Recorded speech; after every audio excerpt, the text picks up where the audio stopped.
कहानीपुर नाम का गांव था। उस गांव में रहता था एक सीधा साधा रामू नाम का गरीब किसान। वह बहुत ही गरीब थे।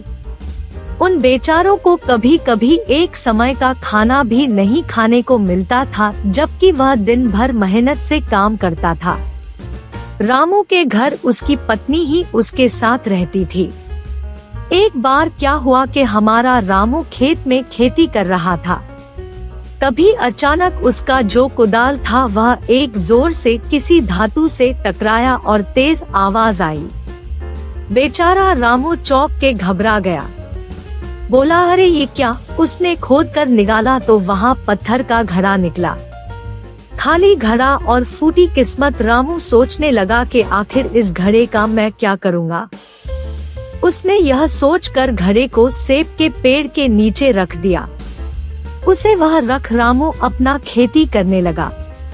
फिर दोपहर के समय वह अपना खाना लेकर सेब के पेड़ के नीचे खाने आ गया। भूखा थका रामू अचानक घड़े में देखता है तो यह क्या? घड़ा सेब से भरा था। उसने सोचा कि अरे इस खाली घड़े में सेब कौन भर गया। खैर, ज्यादा न सोचते हुए रामू सेब निकाल कर खाने लगा और फिर घड़ा रख दिया।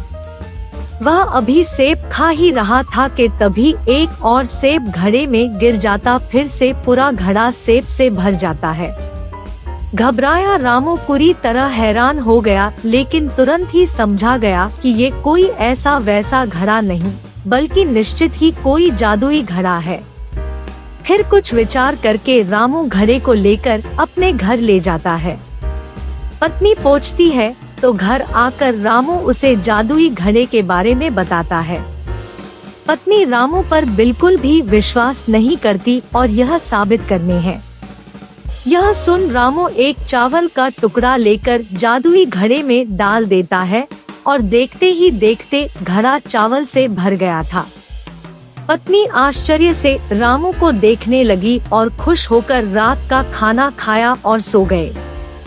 अगली सुबह रामू उस घड़े में कुछ सब्जियां डालता और सब्जियां निकालकर बाजार में बेचने का सोचता है।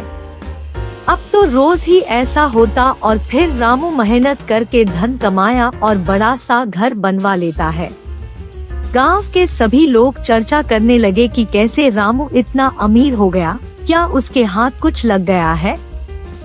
गांव में खूब माहिर दो चोर थे और एक दिन इन चोरों को पता चला तो दोनों चोर दिन के समय रामू के घर जाकर छुप के देखने लगे। उन्होंने देखा कि रामू घड़े में एक सब्जी डालता तो जादुई घड़ा बहुत सी सब्जी से पूरा भर जाता। दोनों चोर बहुत खुश होते हुए चोरी करने का योजना बनाते हैं। चोर योजना के अनुसार आधी रात के समय रामू के घर घुस गए और वह रखा जादुई घड़ा चोरी करके अपने घर आ गए। एक चोर जादुई घड़ा को परखने के लिए उसमें एक सिक्का डाल देता है। हमेशा की तरह एक सिक्का बहुत सारे सोने के सिक्के बन गया। लालच बुरी बाला, दोनों एक दूसरे से जादुई घड़ा छीनने लगे और झगड़े में दोनों के हाथों से जादुई घड़ा गिरकर टूट गया और सोना भी गायब हो गया। तो बच्चों, इस प्रकार जादुई घड़ा न पहला चोर का हुआ और न ही दूसरे चोर का। दोनों हाथ धो बैठे। शिक्षा: चोरी करना पाप है और चोरी की वस्तुएं ज्यादा समय तक नहीं टिकती।